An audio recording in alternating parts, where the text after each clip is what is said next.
All right. I'm trying to get that work.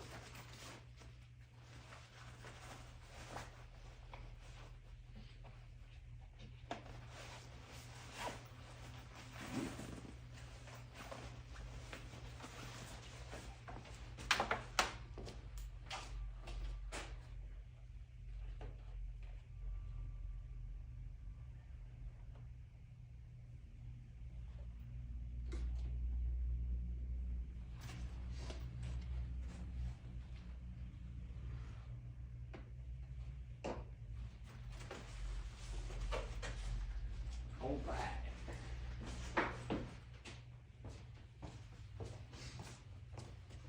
What's up, everybody? All right, so back at BMW Diagnostics. We're running the compression test again because apparently the first time we ran the compression test, we didn't do it in the correct procedural manner. So now we got to pull all the spark plugs to run the compression test actually and see where it's at. So we're going to start pulling all the spark plugs.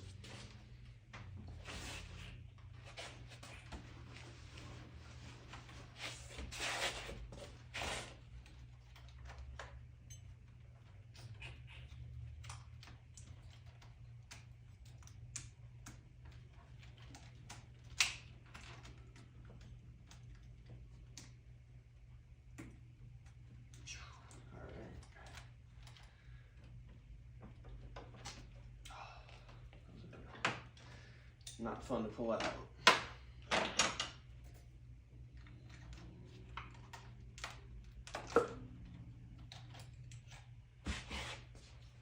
So we're just pulling all the coil packs right now. Basically these all have a plug that goes in them, and these clips pull and push the plug in and out of the coil pack. So we're just popping all the coil packs coil pack wires out, and then we're popping all the coil packs out with a bar stuck through right here. And we're gonna have to number these too, so let's start doing that. Just keep track of them all. Alright, so this side is cylinders 1 through 6, and this side over here is cylinders 7 through 12. So we've got 2 from this side. So this is 7 and 8.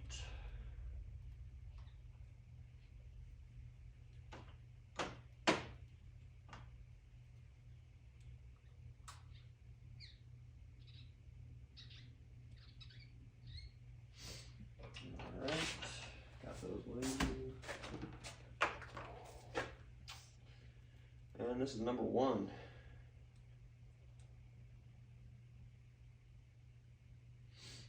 right.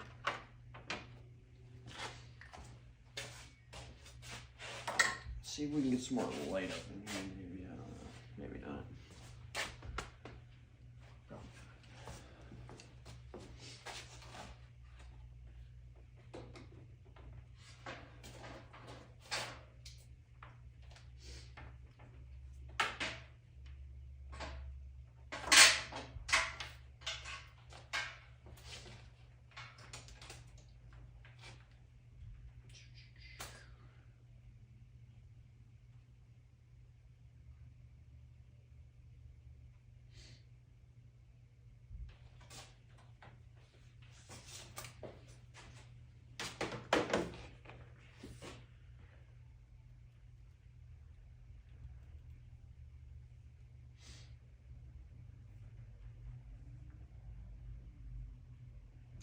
Let's see if we can get live stream up. Nope.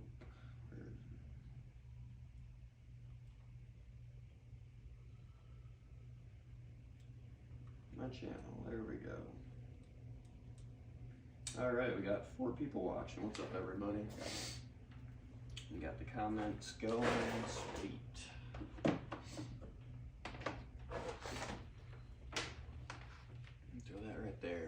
Thank you for the one person who's liked the stream so far. You know what? Why? I didn't even realize. Huh. Streaming in portrait. Maybe I should stream it in landscape. If you guys want me to stream it in landscape, let me know. Gonna get some light.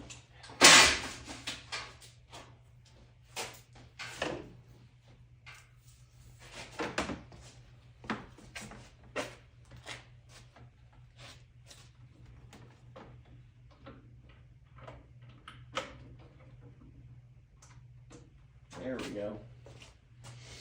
All right.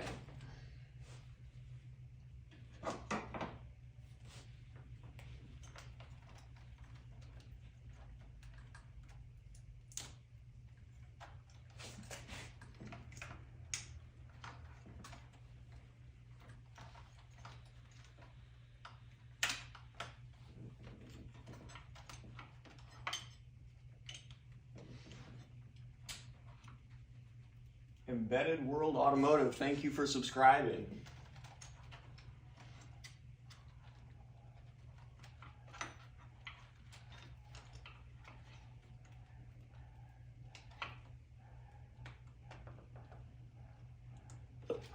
One more. It's going to be number 9. Already lost my marker. What the heck did I do with the marker?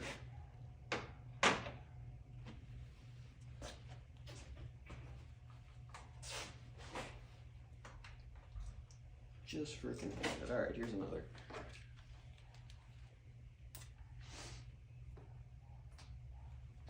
All right. Oh, there's the actual marker.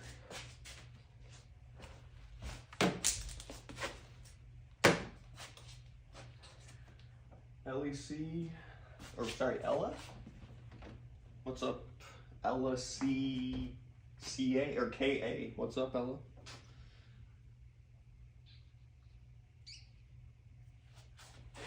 We got number 9 out.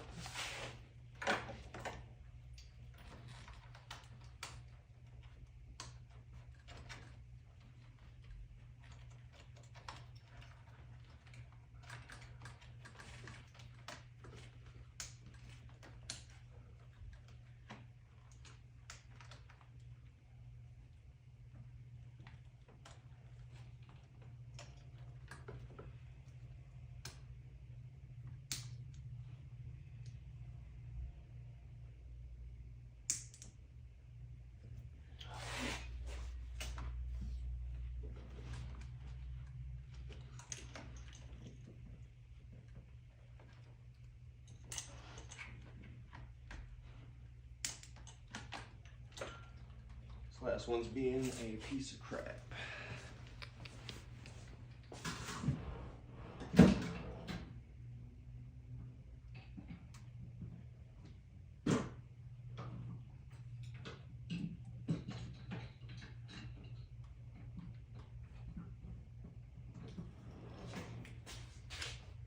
Alright, I'm just gonna pick you guys up and bring you over here.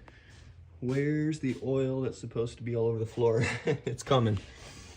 All right, so we're trying to get this last,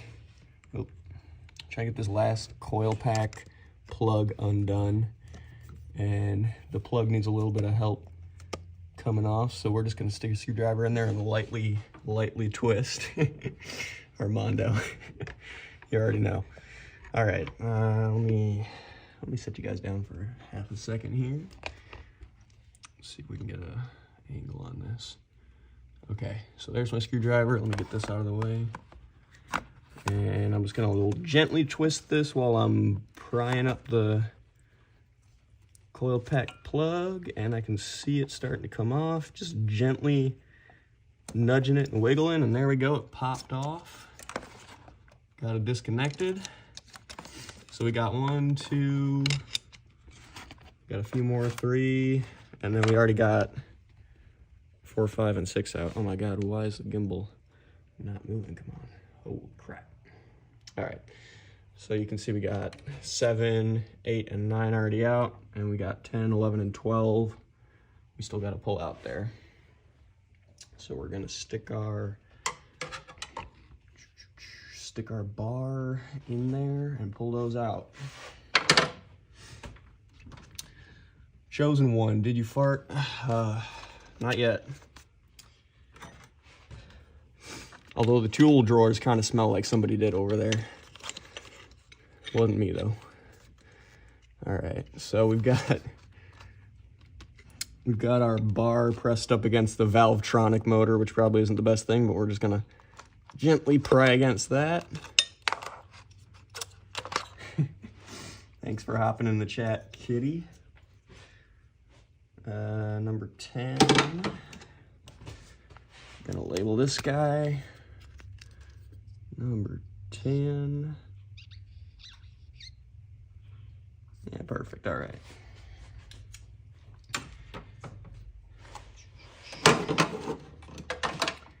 Let's pull number 11.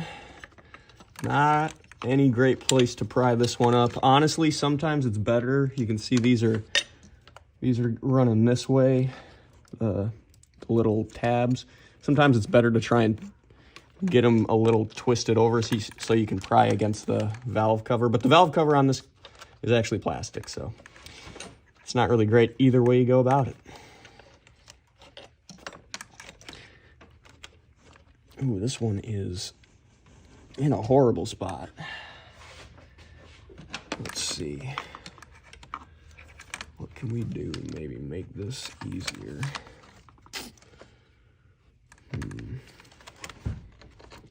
Yeah, just pull. All right. There's number 11. Let's mark it.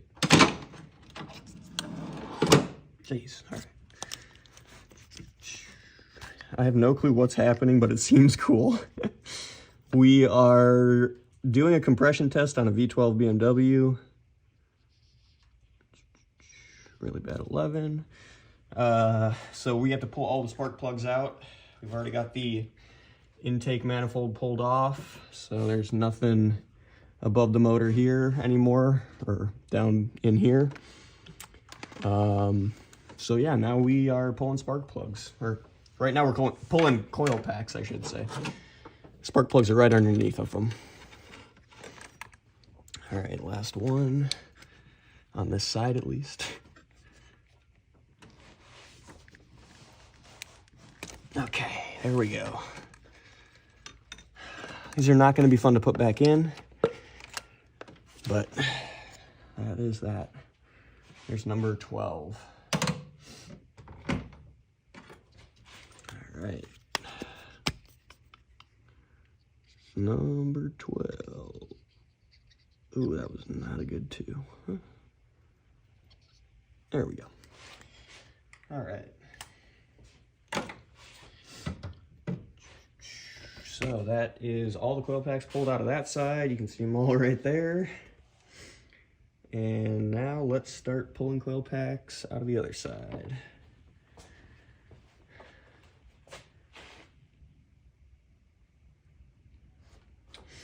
You want a BMW or a Corvette, but you're broke. If you want a BMW, but you're broke, get a E36. If you want a Corvette and you're broke, probably just get a Camaro, or maybe a old, or not old, but a 2000s Chevy 1500 with a LS in it. It's probably the closest you're gonna get to Corvette without paying actual Corvette money. All right, so we're gonna pull plug wires on this side, and again, they're probably not gonna come out easily. Oh, that one did. There we go.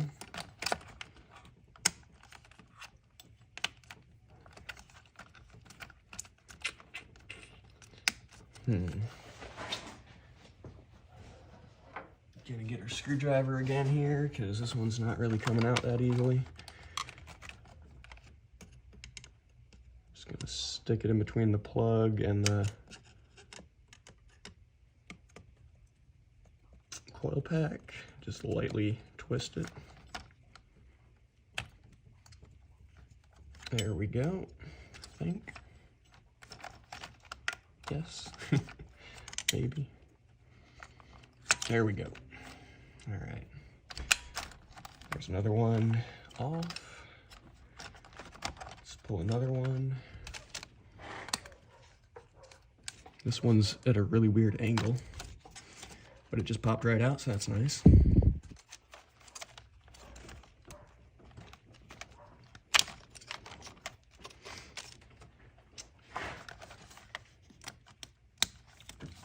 If you're interested in seeing more BMW content, please do subscribe to the channel.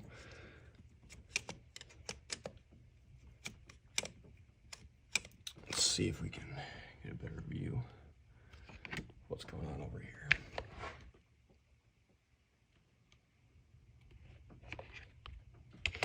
Maybe, maybe not.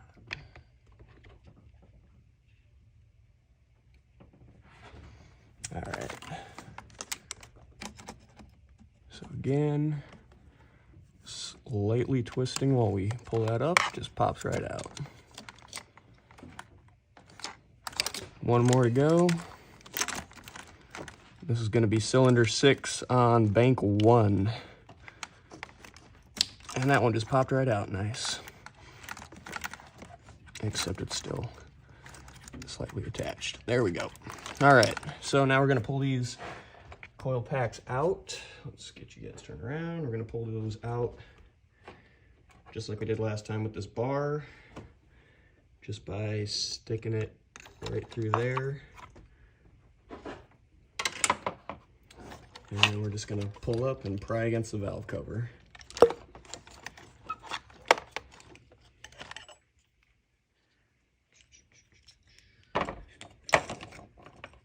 Right, and let's label that one.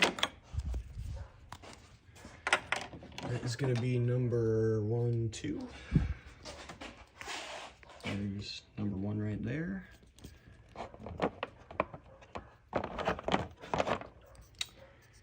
Number 2. All right.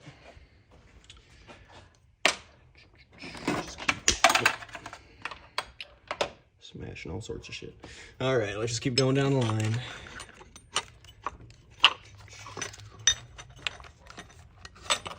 Oh, can I do it one-handed? I don't know. Let's see. There we go. There we go.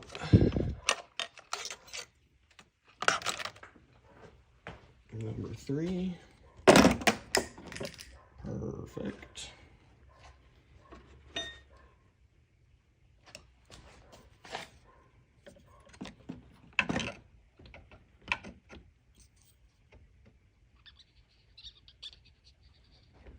Perfect. All right.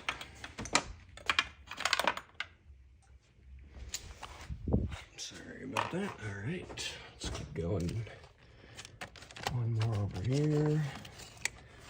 All these lines are in our way.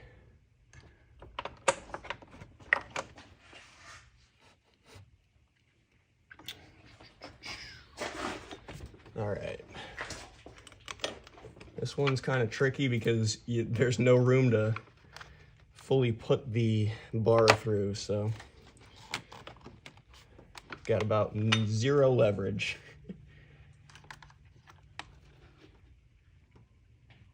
There we go.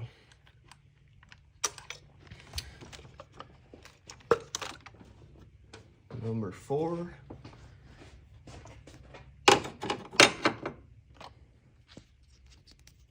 Thank you to everybody who's watching the live right now, while we painfully perform diagnostics on the V12 BMW.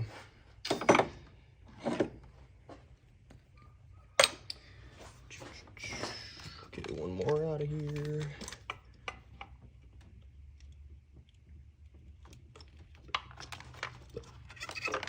Guys, if you were trying to get those out with your fingers, you would be giving yourself blood blisters trying to stick your finger in here and pull it out. So definitely use either an extension or the end of a ratchet or something like that. Some type of metal bar, maybe even a screwdriver. This is number 5. Good enough. And one more to go, and then we can start pulling spark plugs. And this one, again, is in a horrible spot. We did it.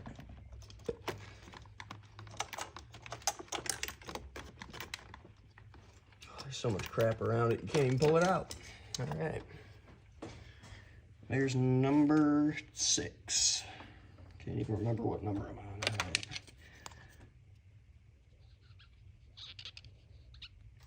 Always label your stuff, people. Even if it's not going back in. All right. Especially, actually, if it's not going back in. That way you know you're not putting old stuff back in. Okay, let's start pulling spark plugs. We got... Oh, this is where it gets complicated because we're gonna have to start labeling spark plugs, but we will make it happen somehow. I think we're gonna do it with some cardboard actually. So here's one spark plug we've already pulled, and right there's another. Got these crazy 4-prong deals. That's what apparently comes stock in the V12 BMWs. I'm gonna go get a piece of cardboard so we can stick these through in a organized fashion and label them at the same time. So let's find a piece of cardboard with me, I guess. Let's go. Oh, look. I think that'll do.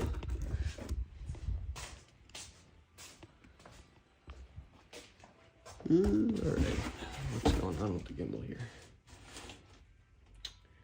We're on L mode for loser, all right. Okay, there we go. So, with our box here, let me put you guys up here, actually.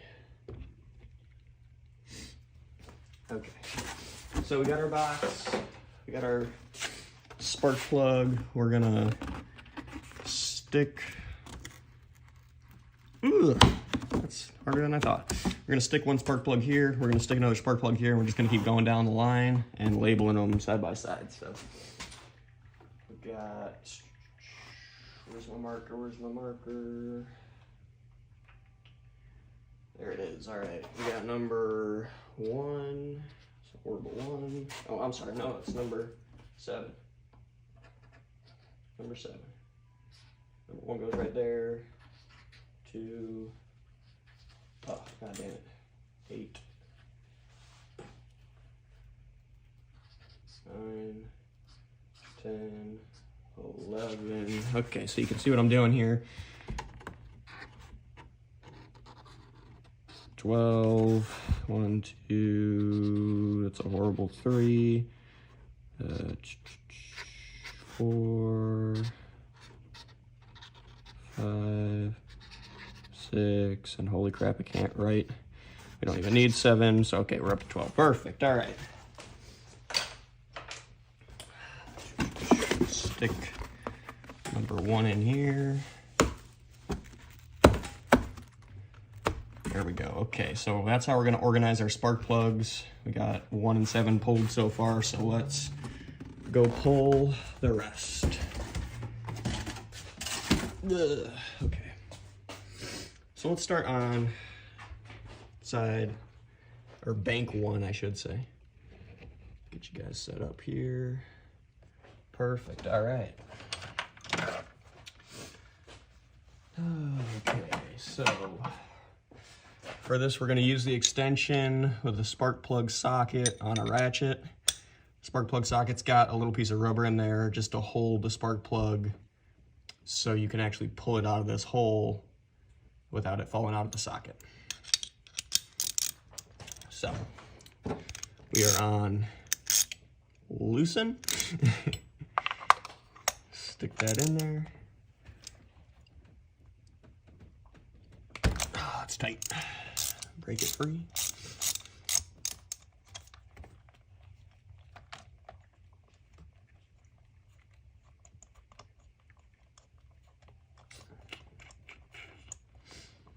thank you to everybody who's watching right now. Hope you're enjoying or learning something or getting something out of it. There's a very kind of dirty looking cylinder number 2, which, yeah, it's interesting. Pretty freaking dirty. We're actually going to boroscope these cylinders in just a minute here, so if anybody's interested to see what the inside of a cylinder looks like, we'll pull that up in just a second here.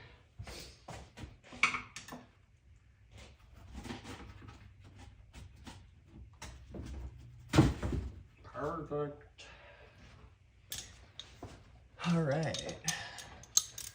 What kind of plugs you putting in? We're not really changing, or the goal here isn't to change plugs per se.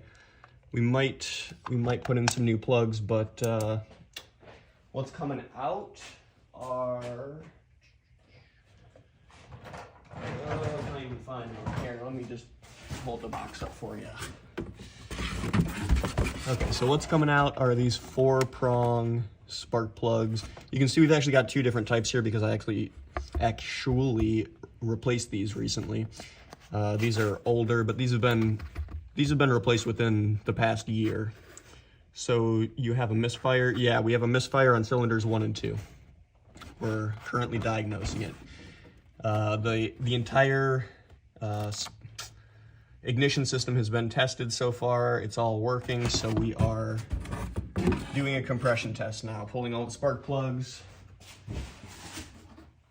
And that is the next step in the process. Once we run the compression test and make sure we've got good compression still, at least on the cylinders, we'll probably compression test all the cylinders just because we're in here. But,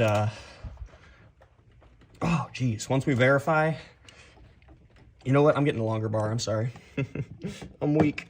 Once we verify that we have good compression, we're going to dig into the fuel system. As a mechanic, you should know you should replace all spark plugs at the same time, not 1 or 2 here and there. Yeah, I totally get that, Michael. Thank you for putting that out there for anybody who's watching or reading. That definitely is a good rule of thumb to go by.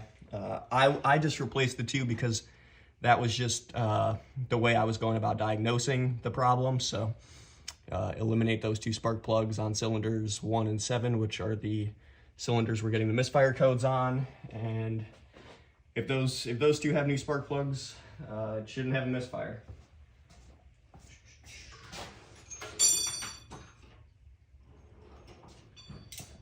Let's see.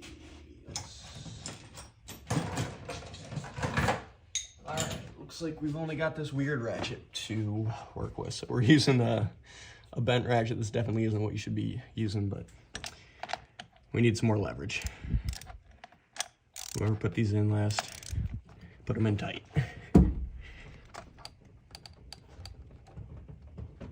Oh, that's scary. That's actually scary. Yeah, plug wire coil pack. If not, then GG.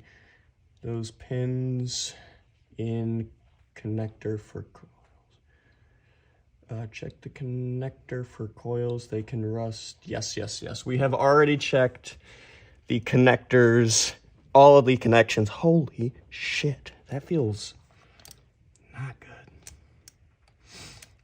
This is scaring me, guys. I'm gonna get a shorter, I'm gonna get a shorter extension, and we're gonna try it at a different angle. This one spark plug is way too tight. Thank you for everybody who's commenting in the live right now. I don't exactly know what you mean by, yeah, plug wire coil pack. If not, then GG. Like, if you're saying good to go just by testing those, that's I don't think quite the case. That's a little too close. God dang. All right, back to the old extensions. Yeah, because we've gone through the entire ignition system. We've checked the ends. Ooh, that's gross. We've checked the ends of the connectors. We've checked the wires. We've checked the connector from the ECM to the coil pack. It's all got continuity. Oh my God, I hope that was just the spark plug loosening up. Oh my God.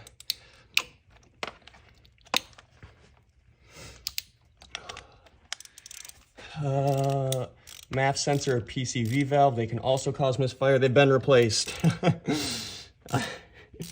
Thank you guys so much for trying to help, though. Yeah. Keep throwing ideas out, please. Yeah, I was just saying if it's not those three things causing it to misfire, then good luck, yeah. No, I feel that, LJCP, yeah, pretty much, good luck. Because realistically, even if we do find low compression here, it could be a freaking myriad of things from valve stem seals to, oh God, this is scaring me. From valve stem seals to just valve timing is off. The fuel injector seals could be bad. Come on, please tell me the spark plug is still alive in there. Yeah, valve cover gasket, tons of things. You just said you checked everything, so yeah, there we go. Thank the Lord. All right, came out with no issue. It was just a little freaking tight. Maybe we'll probably replace all these. Whoever said that, we'll probably end up replacing all these. I pulled this out to see if there was oil pooling on the spark plug, but I mean, I don't know. It's not wet on the end of the plug, so it must have been on the top. Sounds like valve cover gaskets to me.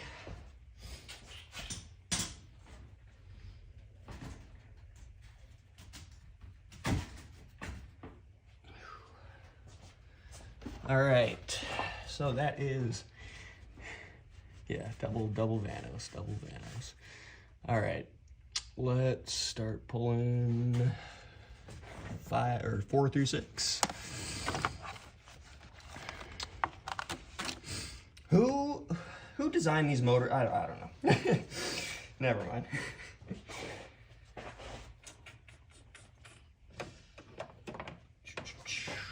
Get our breaker bar. Old, burned, used, just get new set. Yeah, we'll probably get some new plugs. Those plugs ain't cheap. They don't look too bad. Yeah, see, that's the thing. That's there's so much cost involved once you start getting into this type of motor.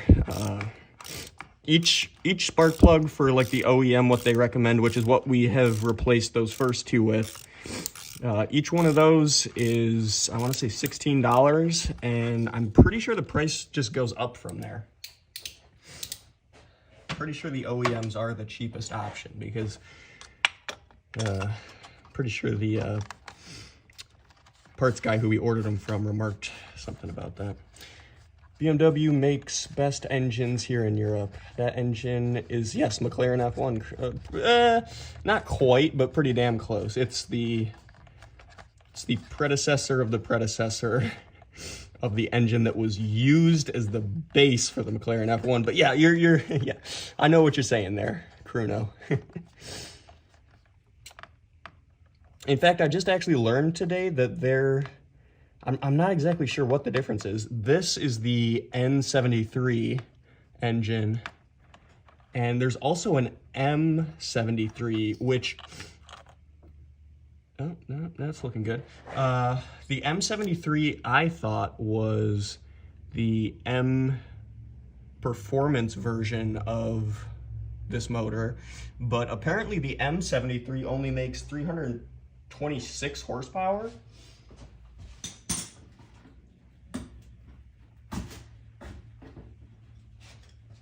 Ooh.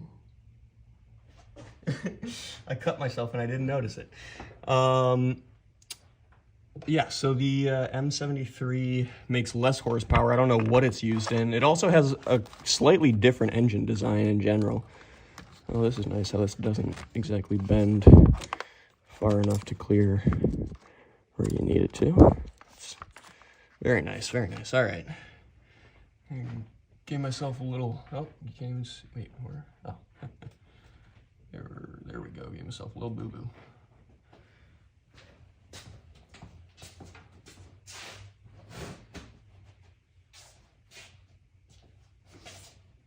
Wow.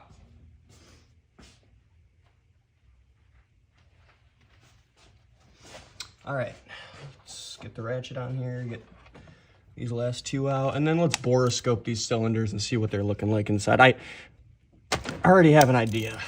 I'm gonna say there's gonna be some solid deposits on the pistons. At least these last few are coming out, god dang, relatively nicely at least. Plugs cause a misfire in many cases. Yeah, unfortunately, we've replaced the plugs on the cylinder that has had the misfire, so. Plugs, coil packs have all been replaced, wiring's been checked, so now we're on to compression and fuel. Try to help yourself. That long wire, I think, has on the end some connectors so you can split it, so you can have more room. Yeah, I see what you're saying over here. I might need to do that just to get to number 6.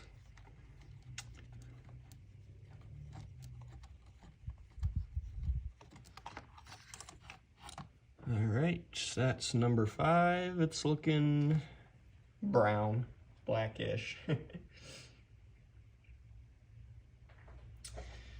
right.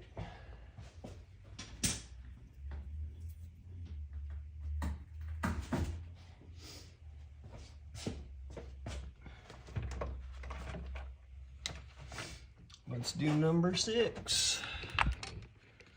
Let's see if I can get you guys in a better spot for number 6. I don't know if that is better or not. Number 6 right there. Yeah, good enough, right? We're basically just unscrewing a bolt.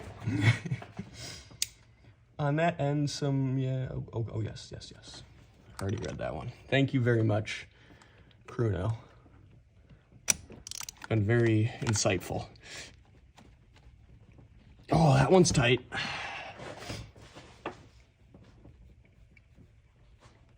Oh, we're definitely gonna send the gimbal flying on this one.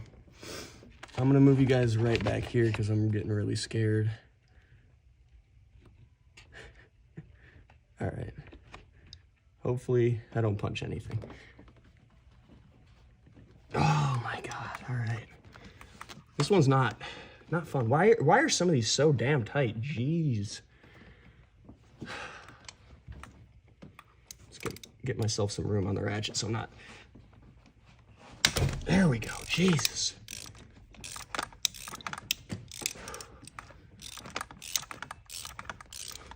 It just did not want to come out. And with spark plugs, that scares me. Because you do not want to have to perform any emergency repairs on spark plug stuff. Let me get this, there we go.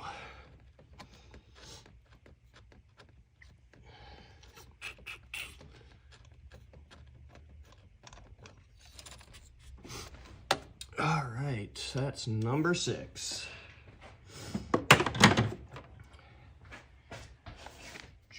Okay, so let's get rid of the light. Pretty black, not gonna lie. It's not looking as healthy as I'd like it to. I'm gonna stick it in our little array of spark plugs right here. This is number 6. We got 5 more to go. There we go. That's how you keep your spark plugs organized on a budget. What number of giant glizzies are you on? Ooh, I am a big glizzy guy, so Lifetime glizzy count, probably over 9,000 at least. All right, let's try and boroscope. I don't know. You guys want to see me pull the other set? Wow, almost done. Kind of. Imagine if it was a Ford truck, they would have broke. Are you saying the spark plugs? Let's boroscope this real quick. I need to install an app. We've got you guys chatting here. Nice collection. Yeah, thank you. All right, we're gonna install. Oh, geez, I already forgot the name of the freaking scope. What is it called? Desktech. All right. Gonna install the Desktech app on this here iPad real quick, and we can all look at the boroscope together. Read out any ECU trouble codes associated with the misfire.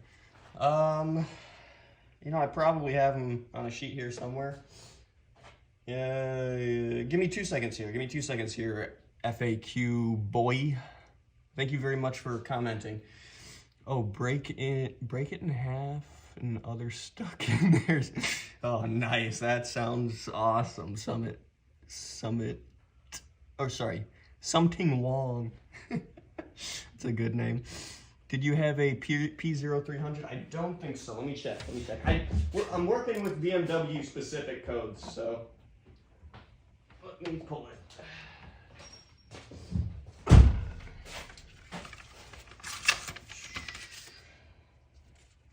You know, honestly, I don't even know if these people.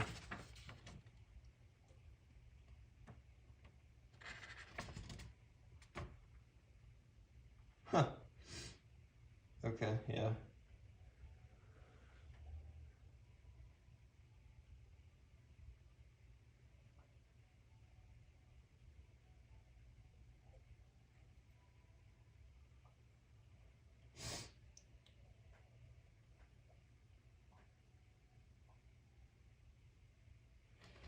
Okay, so we don't actually have any specific, no, it's not an E38, it's a E66. Let me get my receipts out here quick, okay. Let me back you guys up so you can see what we're working with here. This is a E66 760 Li we're working with. Naturally aspirated V12s, not the new one. Okay, I'm gonna get this app installed here. Like 3% on the iPad. Keep forgetting the name of this thing. Desktech.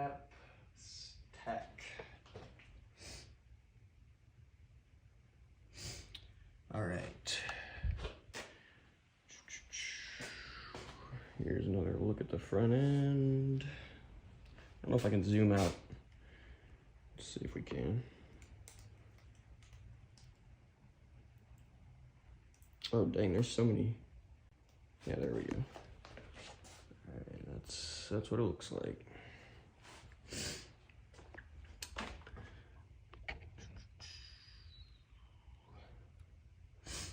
All right.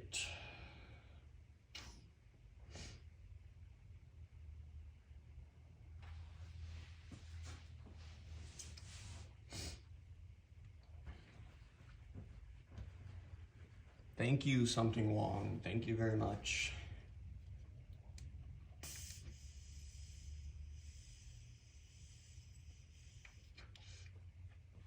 Apparently the last shop that it was at did not give me any diagnostic trouble codes. They just told me that the trouble codes are for cylinders 1 and 7, and they also mentioned something about the throttle bodies need to be replaced, and there's codes for that as well, which apparently I was not aware of, so. Okay, I gotta connect to the Desktech Wi-Fi. All right. I was asking because shock struts look from steel, not like E60. Yeah, they're aftermarket. This car's actually on coilovers instead of the airbag suspension that it came with.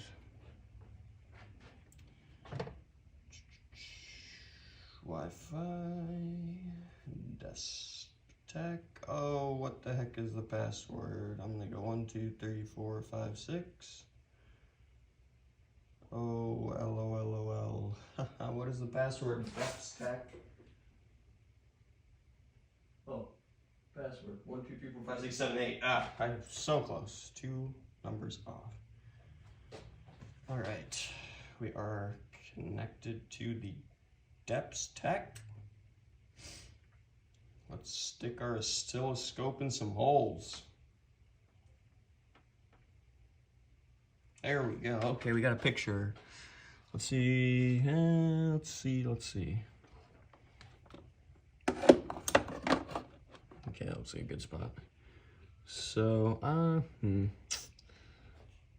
guess let's set it up right here. All right. There's no iPad holder in this V12 BMW engine. What the hell? All right.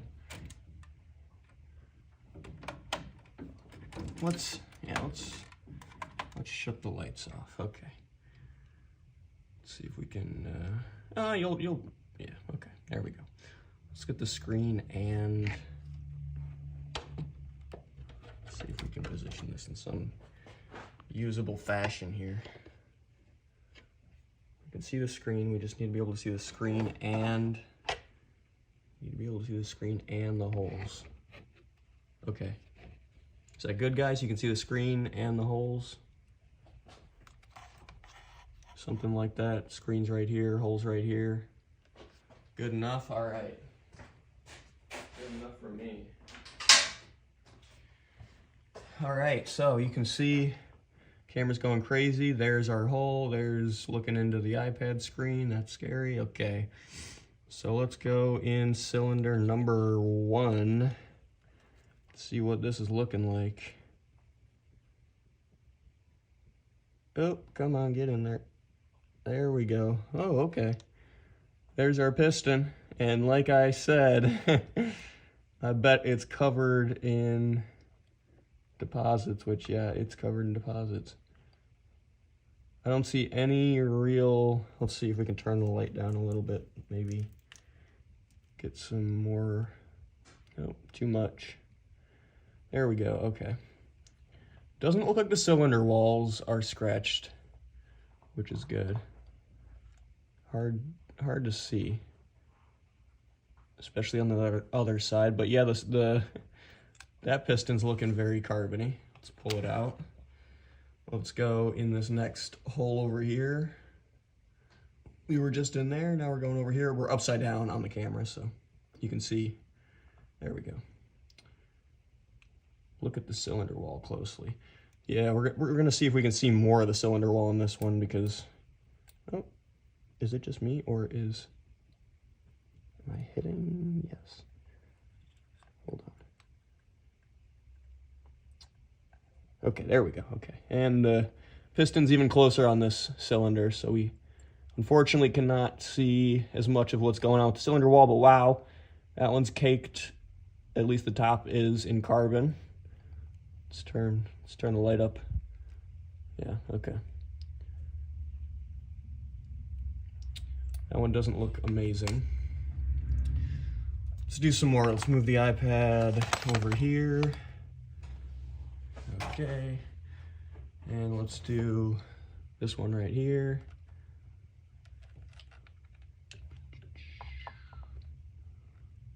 Oh yeah, you can see the oil is pooling in there. Try not to get my lens in the oil. Not easy. Oh my God. All right. And the piston's even closer on that one. All right. Really can't see. Let's see if we can turn down the light a little. Really can't see too much of the cylinder wall so far. Let's see if any of these other ones have any better view of the cylinder walls. This one's probably going to be at the same, they're all probably going to be at the same height because I'm pretty sure these are just 2 6-cylinder motors that are smashed together. There's your misfire. You're thinking the oil's causing or carbon, the carbon buildup from the oil could be causing. Are we just hitting the piston there? Yeah, we are just hitting the piston there. That one doesn't look horrible, but I also just got it wet, which isn't the best thing ever. Let's clean off this camera real quick. V12, yes. Quote unquote V12. Oil it plugs, yeah. I think you might have a point there. But see, the odd thing is that the misfire is on. Okay, I'm gonna go to cylinder 6 all the way in the back here. Right, that's cylinder 6. Okay. Oh, I think I turned on my light.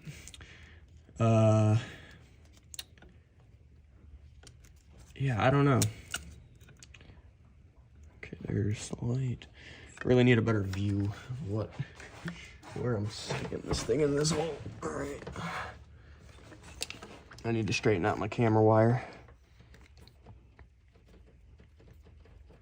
Sorry about that, people. Going back in.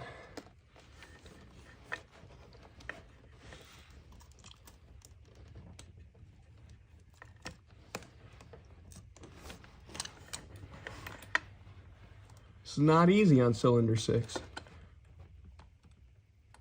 There we go. All right, let's turn up our light.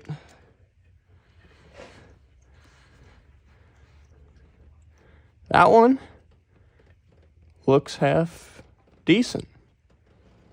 That's kind of what a piston almost should look like. There's a little bit of excess carbon on there, but not like horrible.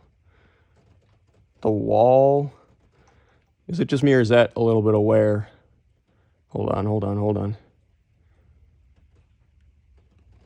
Hard to tell.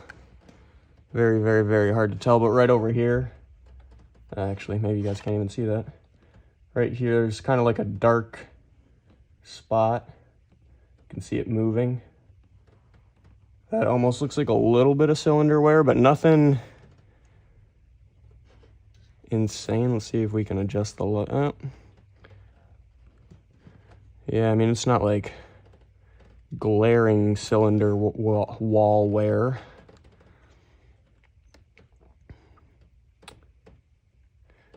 The light on this thing is so sensitive. All right. So I think that's that for that side. Let's go pull the spark plugs on the other side and see what that looks like. John C. Rojas, thank you for hopping in the live stream and commenting. Cruno, yes sir, that can cause a misfire. Replace valve cover gasket. That one looked too clean compared to the others. Are you talking about the last one, LJCP? The last cylinder you were thinking is too clean. Let's get our light back out here. There we go. Chance that you have oil pooling at 2 spark plugs is enough for noticeable misfire. Yeah, I think you definitely have a point there. So that's valve cover and spark plug. Whatchamacallits? I forget what they're called. Spark plug tubes. Let's get you guys set up here somewhere. I don't know where. There's no place to stick a tripod in a BMW. Yeah, just on some old water bottles in the airbox. Sure. Okay. All right, let's pull out spark plugs 7 through 9 or 12 or whatever the hell we're even on now. I don't even know what we're doing.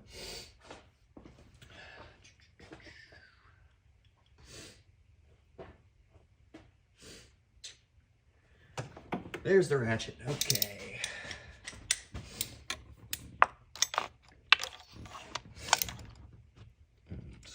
There we go. Okay. So do you guys think it's even worth going farther to do this compression test? I mean, I suppose it doesn't hurt we're already this far, but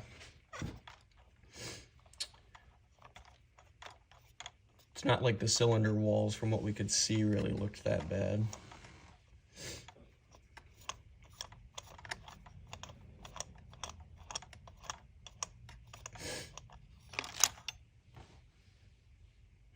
Wow, that one actually looks good. It's like kind of yellowy. All right. That's number 8.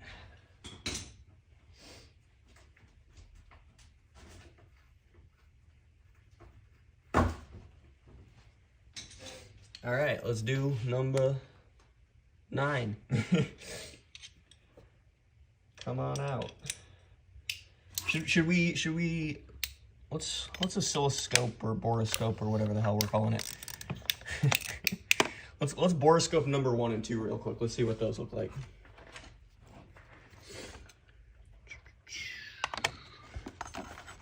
All right, so there's our screen. Let's not the tripod. Okay. There's our screen. Let's see if we can get a decent spot for this GD in camera. Okay, good enough, right? Maybe here. No.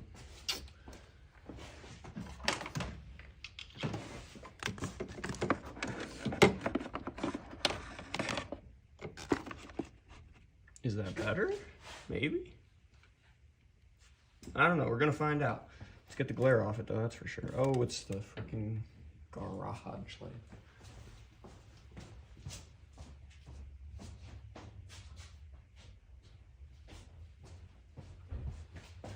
There we go. Okay, now we got no glare. All right. Let's check out what cylinders 7 and 8 look like. What's up, everybody? We're watching the live on the oscilloscope. Okay. When used oil leaks by the plugs, it shorts it out. Yep. Clean all holes with clean rag and then fire it up. See if it makes a difference. But do a compression test. Okay, sounds good. Kruno, thank you very much. Thank you very much, Kruno. Let's keep digging. All right. Can we do it? There we go. We turned our light all the way off. That's what we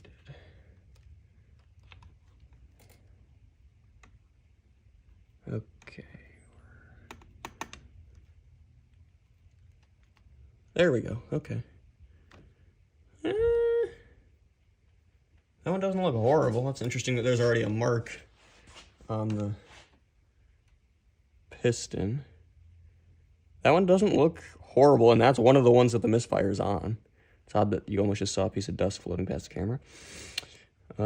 Cylinder walls. Ooh, that looks like kind of some cylinder wear. I would say so myself. What do you guys think about that? You guys see those two little dark, oh shit. There's one dark mark on the very far side of the screen. And there's another. Does that look like excessive cylinder wear to you guys? I don't know. Let's see if we can turn down the light a little.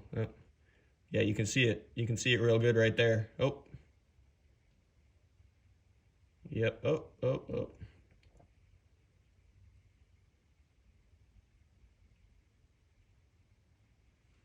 You see it?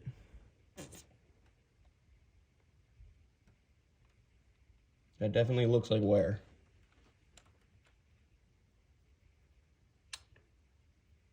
Oh. It's like right there you can see it.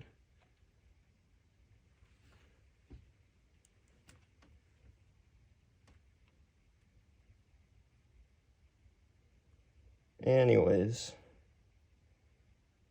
let's crank the light up a little. Yep, see it just around that outside. Yeah. Okay. So that's what the piston looks like. Kind of carboned up, but not horrible. Let's see, do we even have enough battery life left? Yeah, okay, we got enough battery. Let's do number 8. This is cylinder number 8. And you really can't see anything because the piston is at the top of the stroke. All right. It probably got a lot of runtime. Looks like it idle a lot. Yeah, not really sure if it does or not. I'm gonna turn this thing off for now. So connection's gonna die, but not really sure what the idle time on it was. Let's get back connected to actual Wi-Fi here. There we go.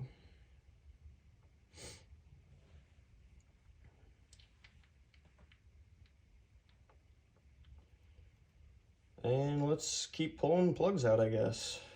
There we go, back to live stream.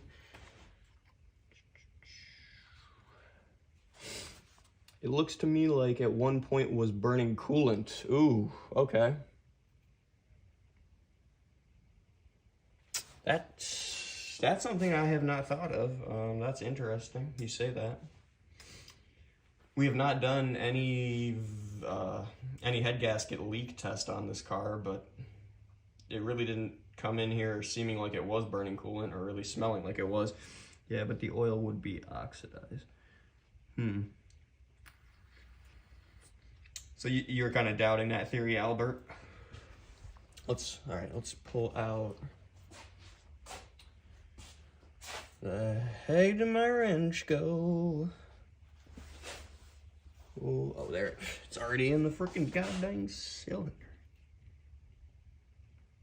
Can you see it? Yeah, the marks would be more filmy. Okay. Interesting.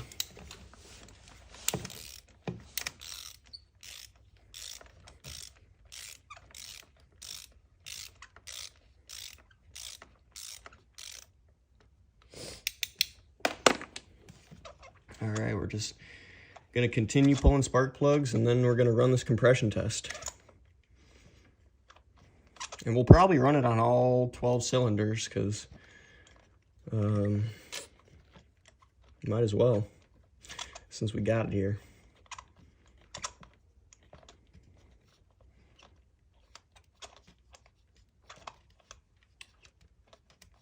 Looked like normal blow-by from the piston ring.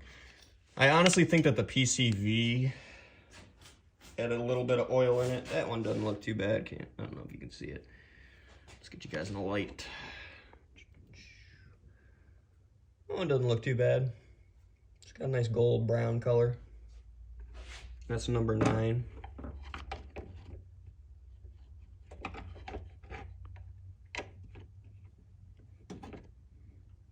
Get you guys situated again. All right.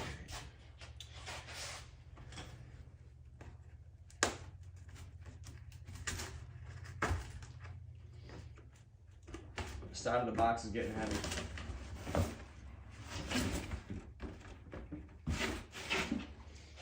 All right, let's pull out number 10. Where are you guys from? Are you guys all based out of the US, or are you guys from different companies? I remember somebody in here was saying they're from Germany. Albert, where are you out of? Looks like Norway. Okay, all right.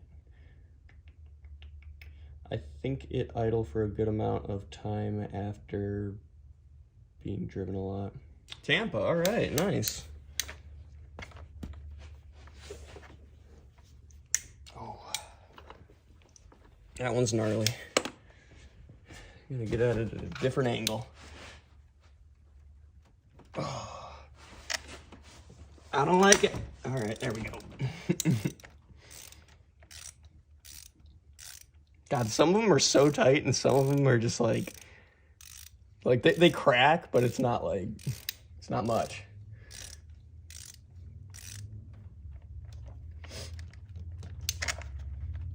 All right, spin this guy out by hand. Texas, nice, John.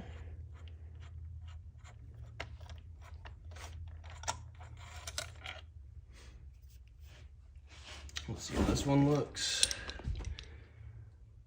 Let's see if we can get it in focus. Where is it? There it is. All right. It's not, Jesus. It's not too bad. It's actually, I wish you could see it. It's actually kind of white, which is interesting. Maybe that's too hot. Put you guys over here. There we go. All right. That motor is the mother of all motors. Yeah, pretty much. Definitely the mother of all motors to work on.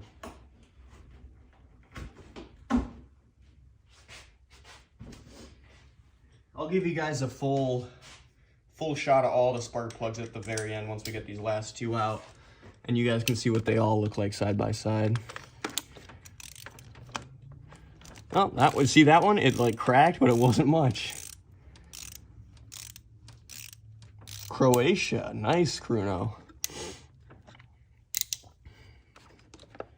My family is Czechoslovakian, but yeah, we live in the U.S.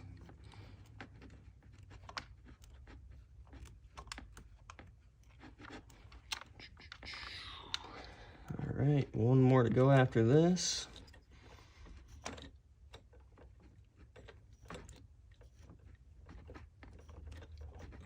Hands are getting all oily.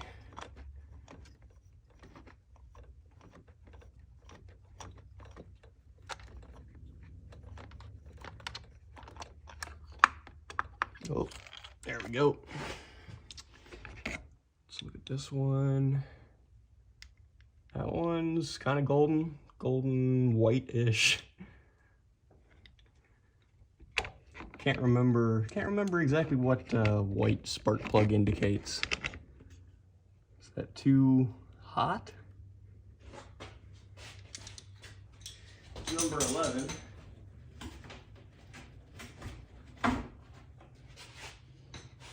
Means there's just one more to go, and then we can run our compression test.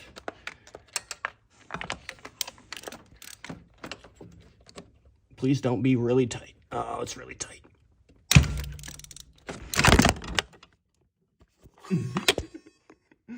Tone down. All right. Let's get the gimbal reset here.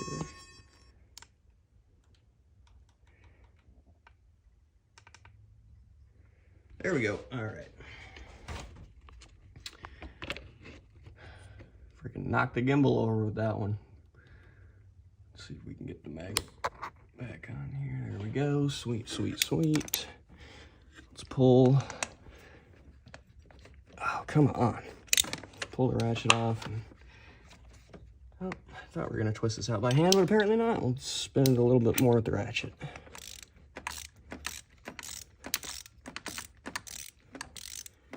Dang, that one hurt my knuckles.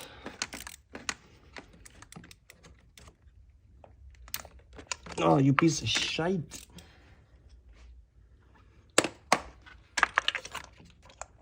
There we go. I'm getting a hurricane in a few days. Oh, yeah, Albert. Shit, I did hear about that. Heard there's supposed to be a lot more rain coming from that. That one's kind of black.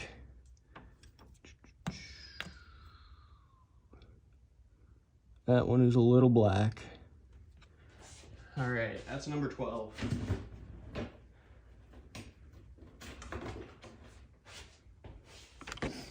So,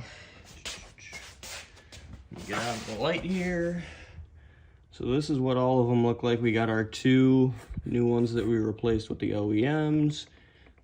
1 and 7, they look completely fine. And then you go back and you've got 2, 8. 8 doesn't look horrible. 2 looks pretty bad. 3 looks pretty bad. 9 doesn't look so bad. It's kind of white, yellowy. 3 looks pretty damn bad. 4 looks meh. 10, eh. 5 looks all right-ish. Little rich. 12 looks all right. 6 looks pretty bad, and 12 looks not so great. So let's do our compression test, I guess. Let's get the compression tester out and hook it up. Doing stuff on this beast, best believe you're gonna bust your knuckle. Yep. Glad to know that E66 has same brake booster like on E39 TDS engines, at least some interchangeable parts. Interesting, that's very interesting. It's way down there and in its own little hole. So, all right, let me go scrounge out the compression tester real quick. I gotta go find it. I will be right back. I don't know where to put you guys. We'll put you guys in front of the car. How about that? There we go. Zoom. Oh, we're in. There we go. All right. I'd say the engine gets warm. All right, we'll be right back. I'm just gonna find this compression tester real quick. Let's see. Let's get some more light going here.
We're back.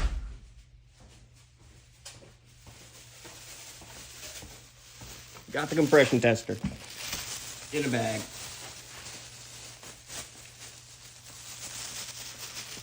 Unbox this thing.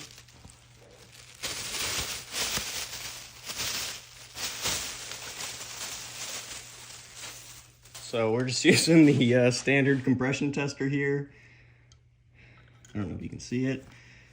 Just got a PSI gauge there, quick release, so we can disconnect the hose and screw it into the cylinder, or it's not the cylinder, the spark plug hole. So let's go screw it into 1 and 7 and see if we get a 200 PSI reading, which is what it's supposed to be here. All right.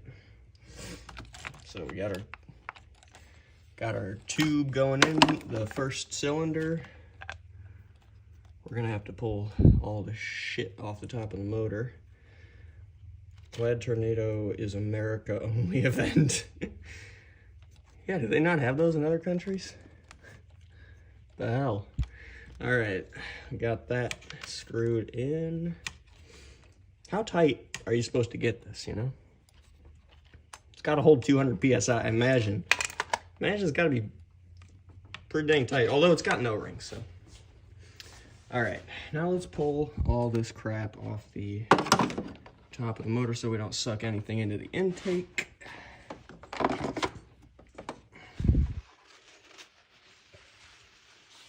Gently drag our protective cloth off. All right, so there's the intake that is still partially on. And let's roll this thing over a few times. Well, actually, sorry, we gotta connect our gauge. Holy crap! All right.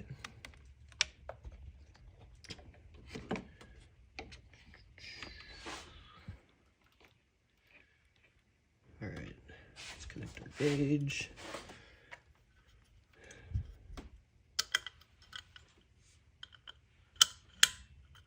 Here we go. All right. And I'm gonna get this set up so you guys can watch it again. Something like that. And let's zoom in.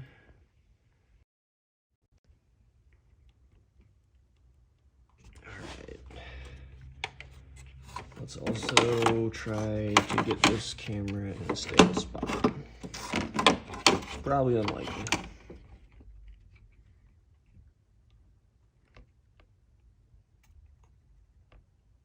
All right, that seems pretty stable. Let's not do water advertisements for some water company. All right, it better than sitting on the floor. All right, let's crank this thing over.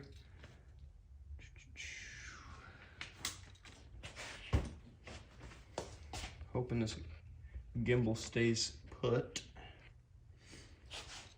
Can you guys see that gauge all right? Let's maybe zoom in a little bit more. All right, let's crank it over, see what we get. I'm hoping my battery's charged enough for this, to be honest. All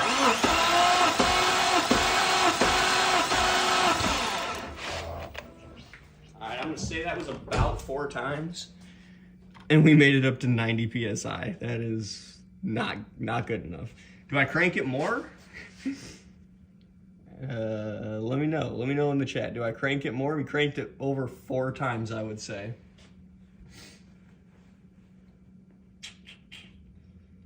$90 PSI at 4 cranks. We can test the other side.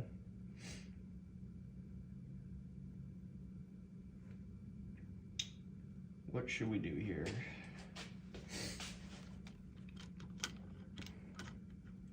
Should we go 6 cranks? No, that is good. 4 cranks is good, you're saying.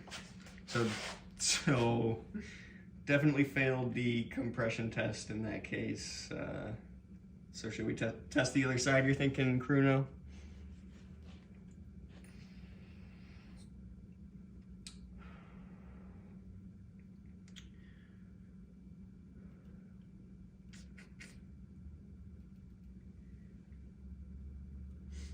I honestly feel like I should put a charger on this battery because I'm kind of scared.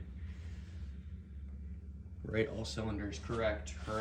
Let's write down what we got for cylinder number 7 here.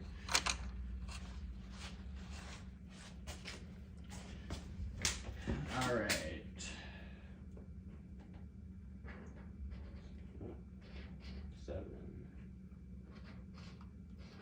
90. All right, we got 90 on 7. Let's try cylinder number 1. Very unimpressed with the 90 psi reading. I almost don't trust this gauge, but let's try cylinder number 1.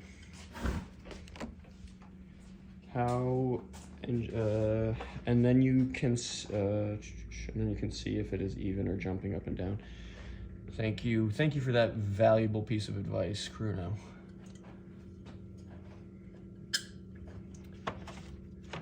So yeah, we're just gonna do 4, I guess, cranks on each one then. And we're gonna hope to the BMW gods that the battery survives this test on 12 cylinders. 4 cranks, 12 cylinders, what is that? 4 times 12, 48. 48 cranks total. It's 3 pumps of the gauge. Oh, you're saying only crank the car over 3 times? The deal for real. Are you saying to only turn the car over 3 times? Let's see if we can get this propped up somewhere. Something like that maybe. All right, well, I did 4 the first time, so I'm gonna go do 4 again this time. And if we come to a consensus that we should only do 3 total, we'll restart the test at 3. Watch the gauge move in the 3rd highest. That's your number. So the deal for real, you're saying only crank the engine over, thank you very much, John C.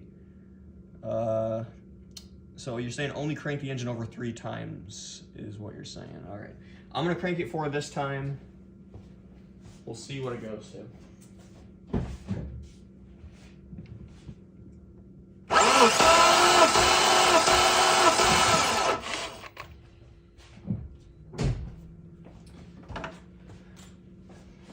And we got 90 psi, same dang reading. All right, let's write that down. Number 1, 90 psi, just like cylinder 7.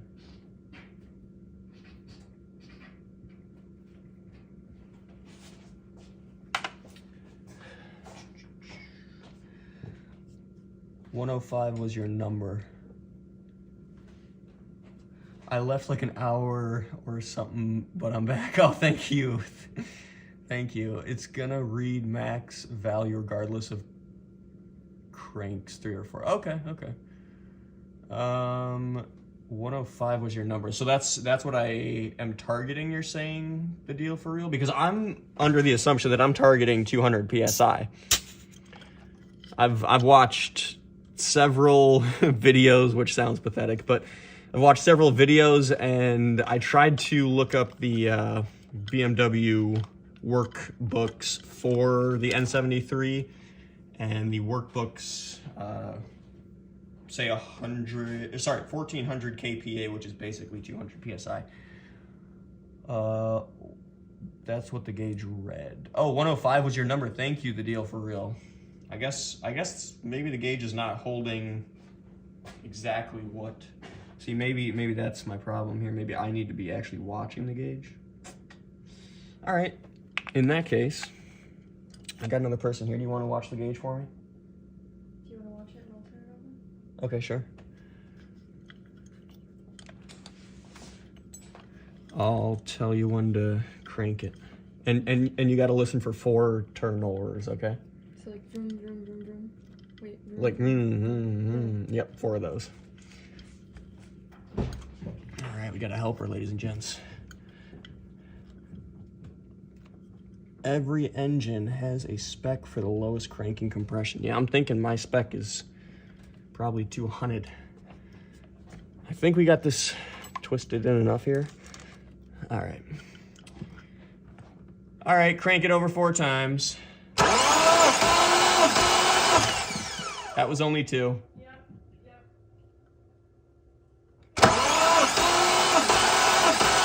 Okay. 200 is way high. I don't know. This is kind of a weird engine, the deal, for real. Every engine. Yeah, okay. So on that one, we made it up to basically 141. Yeah, 140. We made it up to 140. Okay, let's clear it and let's do 4 more. Hold on. Okay, let's do 3 this time, okay? Ready?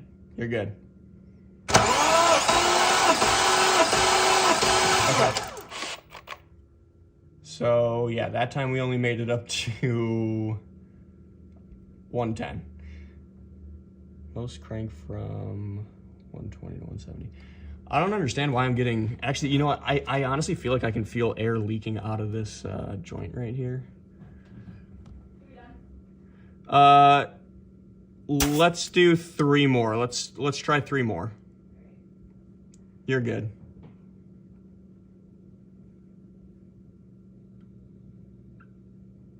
I'm ready. Oh, you're ready? Yep.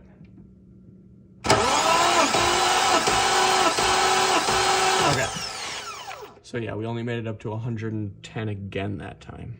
Why did we make it up to 140 the first time, but 110 the second time? Is the gauge bad?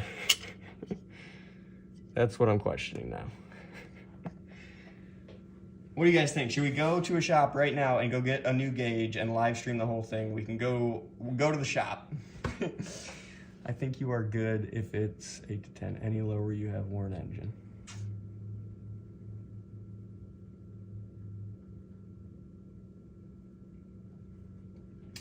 All right, well, I am writing down 130 for cylinder 2.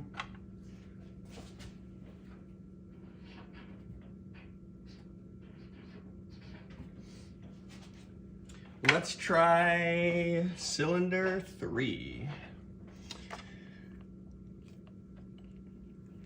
Are you guys doubting the gauge readings at all? Because I don't know, that 150, or sorry, 140 and then I want to say 130 reading. It's kind of questionable. 8 to 10 bar. Okay. But with that one, or with the 290 readings, that's definitely under that. That's only 6 bar. Sorry, we're really out of frame here. Let's get back in frame. Okay. Got our tube connected. You got to do all the cylinders, and they need to be 10% of each other up to 15. Up to 15 bar?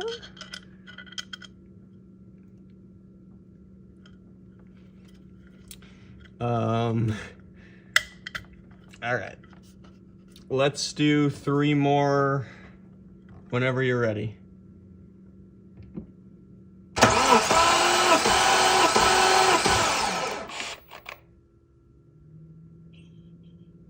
I'm sorry.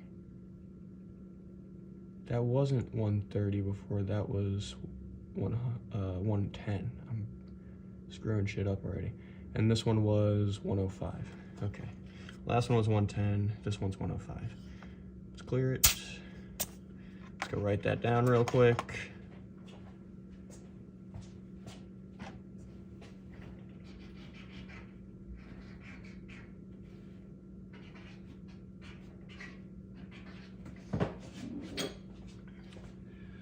All right. Also, the whole engine needs to be no lower than 30% of the highest spec by the factory. Yeah, see, I'm thinking, from what I have researched, the factory spec is 200 PSI. We are nowhere near that right now. We are maybe averaging half of that. Let's get the camera back in frickin' position.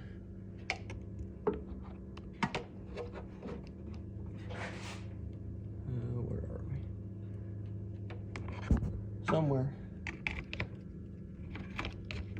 Okay. Right here. Okay, we're going in this hole.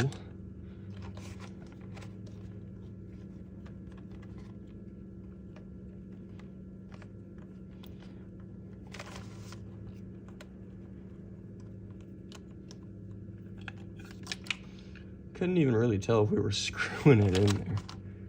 Hold on. Don't want to cross-thread this stuff.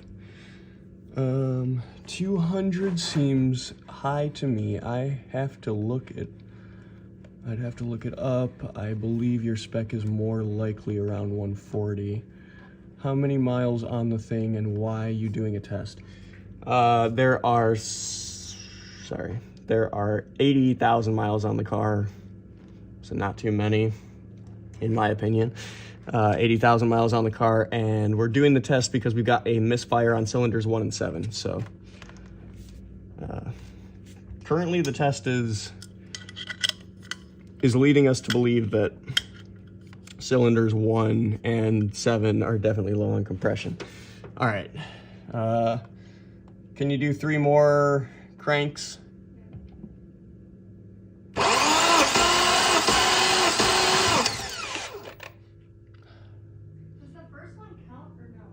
Yeah. It doesn't do it all the way sometimes. It's okay.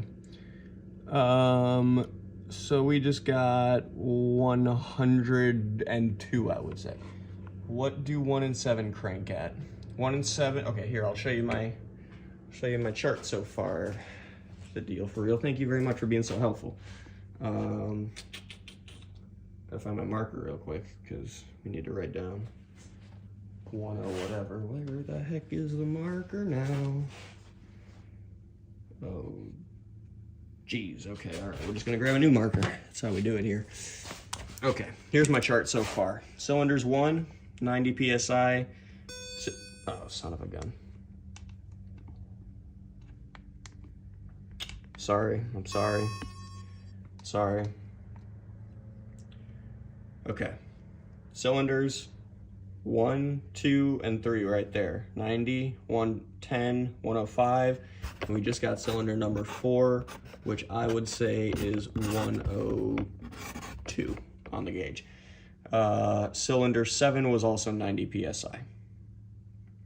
So it seems like these two are definitely under the other ones. But let's go, let's keep digging. Let's keep digging. Check them again the way you are. Okay, let's check them again. It's completely okay with that. Testing and retesting.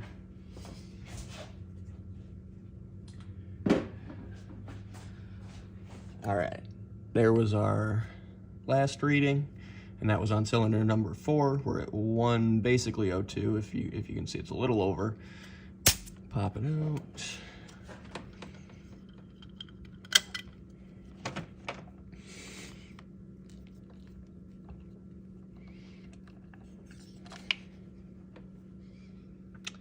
And we're gonna go back. This is cylinder 1 right here. I'm gonna go back to cylinder 1, and then we're gonna do cylinder 7 right after. And then we can do cylinder 8 maybe right after that. All right. Screwed in as tight as I can get it. That's on there. Could you crank the car over for me another 3 times, please?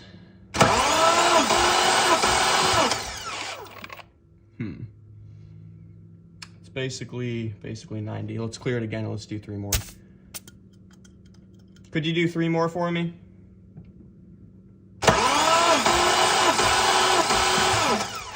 That would be another 90 on the gauge. Let's do 4 just to do 4. Ready? Yeah. Or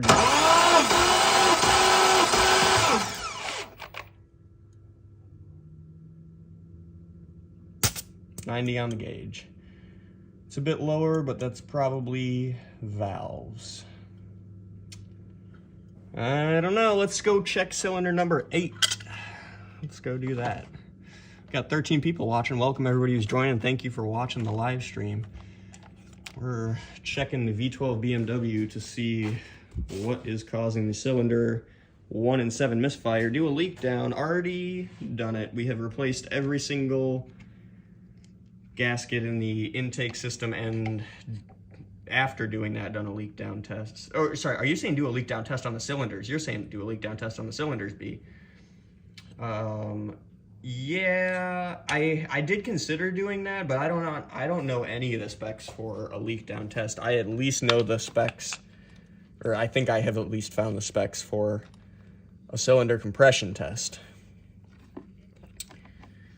But you know, I have heard of general leak down tests, so I mean, I probably could apply that as well and just see if that anything comes of that is normal. But if it doesn't, if it is abnormal, then I'm pretty much where I'm at. All right, so this is cylinder number 7. Can I get 3 cranks?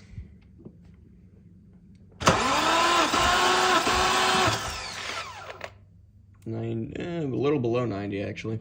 Let's do 4 cranks this time.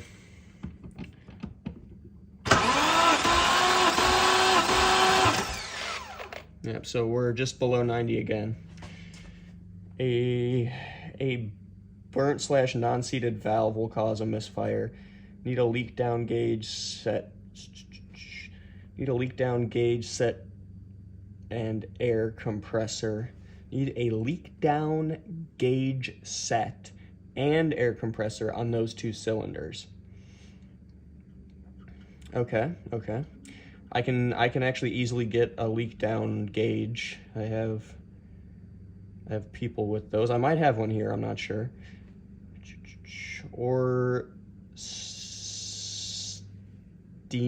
washed piston. More crank and charge the battery. Yeah. That's what I'm getting worried about here. Let's do one more.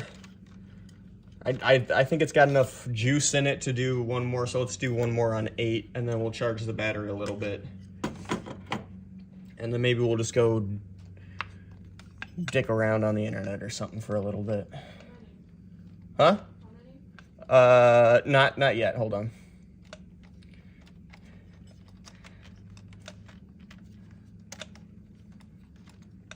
Oh, wow, I was doing my lefty-loosey when I should have been doing my righty-tighty. All right, got that in there. This is cylinder number 8. I'm actually gonna re-record before we do this. I'm gonna re-record that as lower than 90. I'm gonna say that was 85.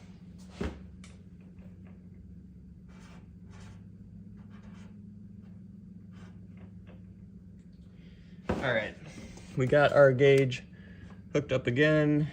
Let's do 3 more cranks.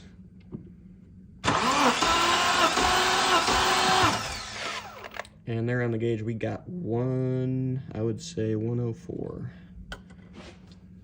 For cylinder number 8.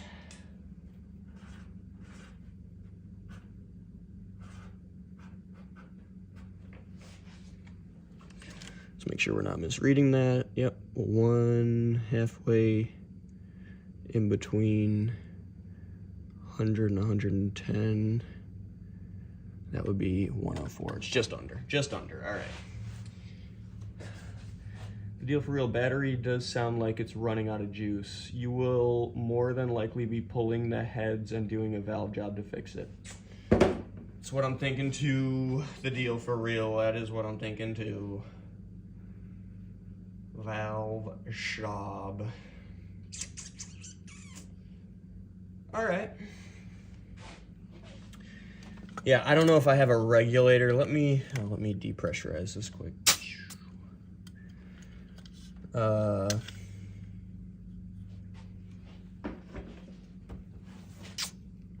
don't know if I have a regulator here to regulate the... See, that's what I don't know. I don't know what PSI to set the leak down test at. LS swap, he says. That's probably the next best bet. Probably a lot cheaper. And turbo it. See, if it's getting turboed, it's got to be this. Come on. Yeah, so I think you're right. Probably next step is a leak down test. Do you guys want to see me keep running the compression test on the rest of the cylinders? We only made it through 6 cylinders. Sorry, there's the readings. Oh, there goes the gimbal again. There's the readings. So gotta measure the percentage of leak to verify the rings aren't shot. Yeah. Well, see, that would verify the rings and the sorry, hold on. That would verify the rings and the valves slash it would kind of be hard to tell, but yeah, it would god dang. It would give you a better idea. It would give you a better idea for sure. John, are you saying we should run the rest of the compression test? I feel like it's pretty conclusive so far, but let me swap out. Let me find the bag here. Where's the bag? Let me swap out the battery and the gimbal really quick so we can get some more life out of that. I think they're in here yet. So yeah, this is the car. Swap this battery.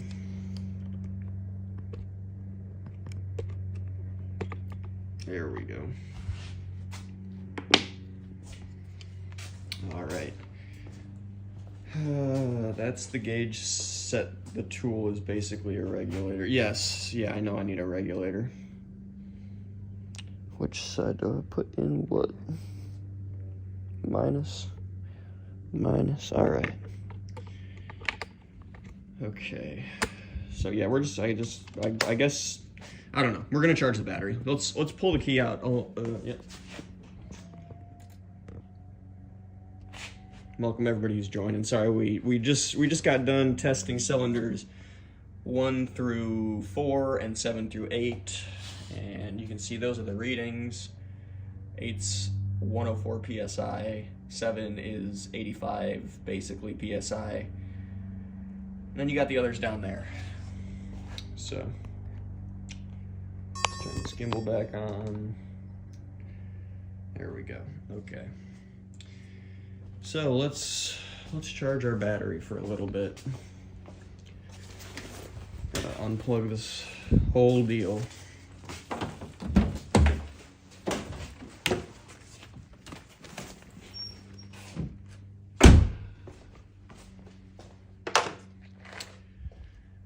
Oh yeah, we can show you guys how fun the battery access is on this car.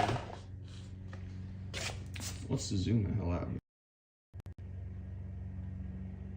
Alright. So I got the automatic trunk, which is probably not even going to stay up. So we got this nice ruler in here. Prop that underneath there. Perfect. Alright. Are these loose already? No. That'd be too easy. Alright, so we need a 10 mil socket. Actually, I'm sure we got a 10 mil socket out somewhere already. There we are.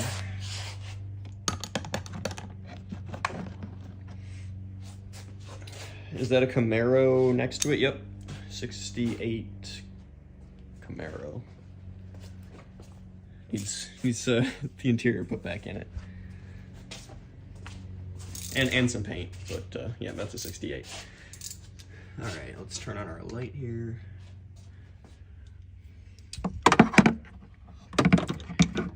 So you got 2 10 mils. Let's make sure this is going the right way.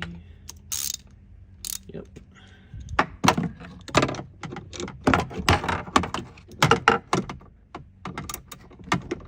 Two 10 mils, and they like pinch. I don't know if you can see it on this one. They like pinch the clip together, which is very interesting. I really don't completely understand how that works, but anyways, we're always going to pull the positive off first, because if you are pulling electrical connections apart, you want your sparks to be able to jump to a ground and not to other things like capacitors or your fingers. So there is the power removed, and now let's pull the ground. 67 to 69. Yep. Say RS. That's more my jam, even though I'm a A-body guy, not a Ford X-body dude. Interesting. All right. Let's turn our light off here. Oh, gets a brighter. Shit. It's on the low setting. All right. So we got our battery unplugged. Now we're going to hook up the battery charger.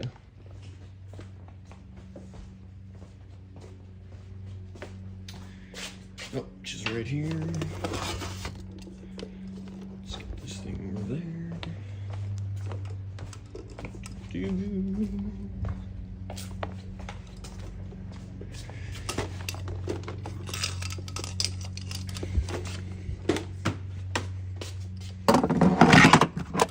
Let's turn the light back on.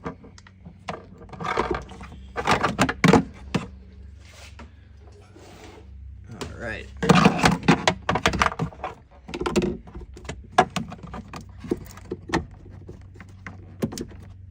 Should be good enough. Now we just got to plug this thing in. Look, we got a nice little spool of cable here we can plug right into. There we go. Plugged in. Screen is a lot of glare. And yeah, that is a dead battery.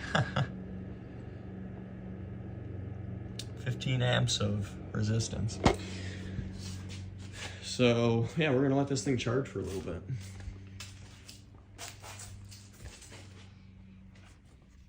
Oh. All right. So yeah, we're pretty much at a standstill for now, guys. Just gonna be waiting for the battery to charge for a couple hours. So I don't know what you guys want to do in the meantime. If we should go try and hit somebody up for a leak down regulator. I don't know. Maybe I'll go run inside real quick and see if I got a leak down regulator. If the battery makes it crank slow, that will give you a false lower reading as well, but that's not important to the range of them. Yeah. Mini on the wall? No, there's no Mini Coopers here. I have a 84 Monte Carlo still working on it. Nice. Yeah, this thing's got a lot of work that still kind of needs to get done to it. It's got a lot of stuff on it, but you can see we got the got the valve covers, headers, Holley EFI under there. Fancy distributor still got to go in. Paint still got to get put on. So yeah, that's the Camaro. Yeah, G-body Monte Carlos, those are cool.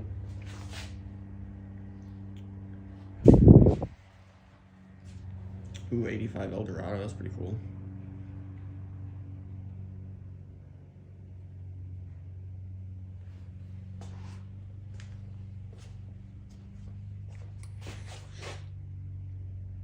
Sniper kit? No, I don't think it is the sniper kit. It's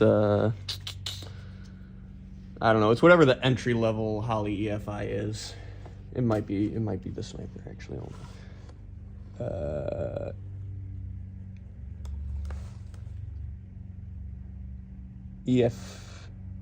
FI Tech, F1 Tech. I don't know. FI Tech. Yeah, FI Tech. I don't know what that means. Holley Sniper, I don't know, maybe. We're just gonna cover that baby up. Try and prevent the dust from getting to it, which I should probably put something over this to try and prevent the dust from getting on this thing. nothing like some dirty rags. And let's return this cover to its spot. I think we're good on cranking it for a little bit.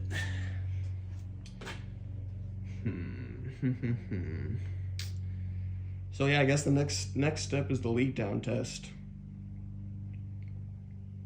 Terminator X. It's not Holly, it's a FI Tech. Gotcha. Those are worse. Interesting. So what are the advantages of the Terminator or the Terminator X? Is it just higher horsepower or just better atomization?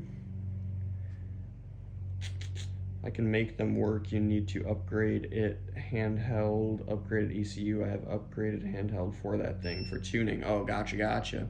Yeah, what kind of handheld device do you use for the FI Tech tuning? I'm definitely curious about that.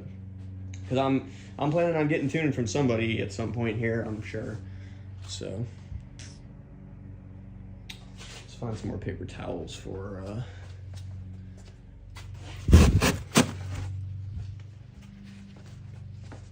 this intake. Whoa.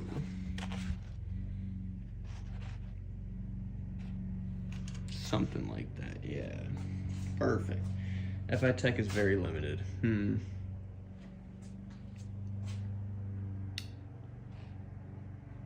Do you know any of the device brand names that work? Mouse? Oh, most real shops like I work at won't touch them. Interesting. Very interesting.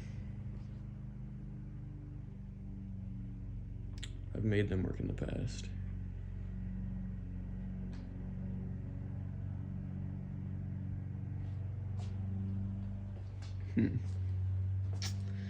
Yeah, I don't know. I'm interested to see who supports tuning for that. This is the inside. Oh.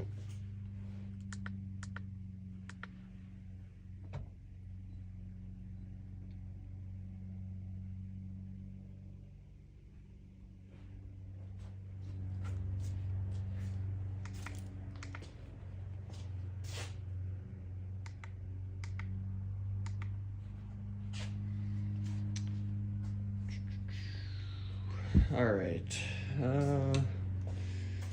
What should we do, guys? I think I might just end the stream here for now. I think this is probably a good stopping point until we get the battery charged, and then we can start another stream up, and maybe we can get a regulator up in here so we can do some leak down tests.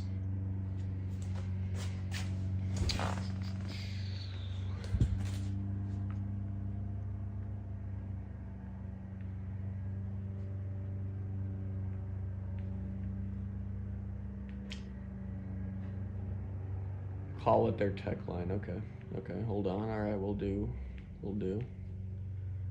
the deal for real. Thank you for commenting the deal for real.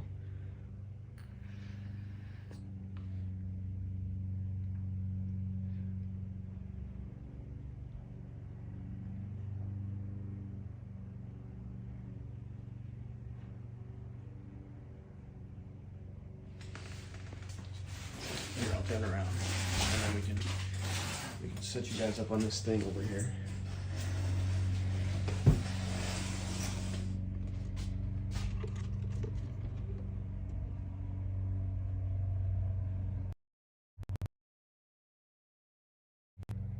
There we go.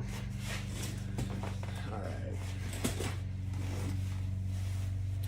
Let me know what's going on, the deal for real.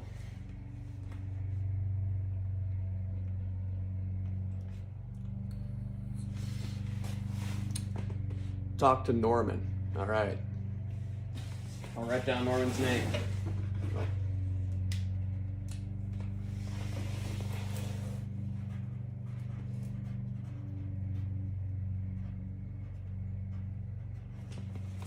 All right, I wrote down Norman's name.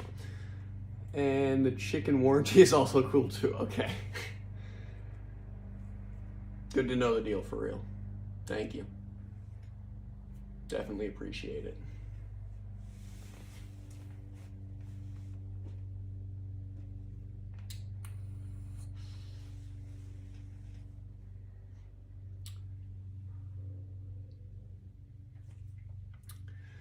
All right, the deal for real. I think I'm gonna get off of here. I think we're just waiting on the battery charge. We'll probably start up another live stream soon and see where the car is at once the battery's charged. See if any of the compressions change. What kind of car is that? It's a BMW E66 760 Li. EFI Live before. Gotcha. Lincoln. No, not a Lincoln. It does kind of look like a Buick almost. Nice. Thank you, Ball Man. Or sorry, Batman? Batman. What's up, Batman? Yeah, so I think we're just gonna start up another live in a little bit. Once the battery's charged, I'm gonna go see if I can find a leak down regulator, and we'll get back at it from there. So catch me in the next live, you guys. Peace out.